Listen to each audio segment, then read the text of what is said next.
ঈদ মানে খুশি, ঈদ মানে আনন্দ। ঈদ আসতে এখনো 2 দিন বাকি।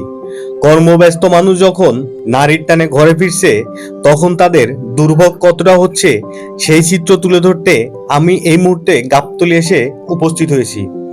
আমি আপনাদেরকে বিস্তারিত এই সম্পর্কে জানিয়ে দিব।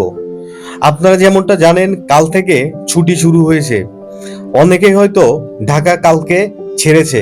যারা ঢাকা শহরে রয়ে গেছে তারা শেষ মুহূর্তে ঢাকা ছাড়ার পরিকল্পনা করছে।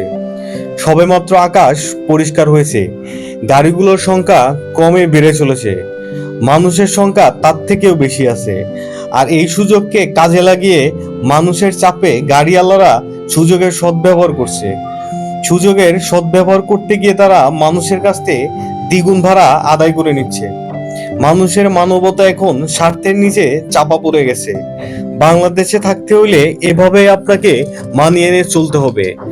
চলতি পথে অনেক বাধা বিপত্তি আপনাকে পেরোতে হবে। পরিশেষে সবকিছু ভুলে পরিবারের সাথে ঈদ কাটাতে হবে, এমনটা আশা নিয়ে সবাই শহর ছাড়ছে।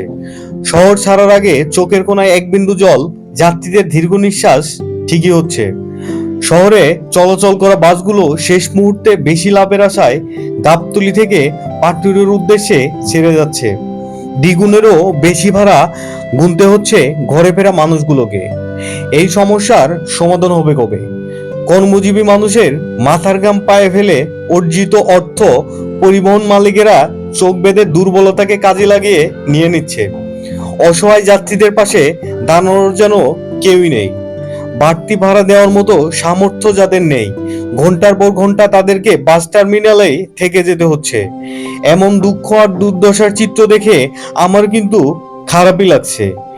বিস্তারিত আরো কিছু জানাতে পারতাম, তবে এর পরবর্তী ভিডিওতে আরো কিছু আলোচনা করব, ভিডিও চিত্র তুলে ধরবো আপনাদের সামনে। ততক্ষণ ভালো থাকবেন, সুস্থ থাকবেন, আমার ভিডিও নিয়মিত দেখবেন।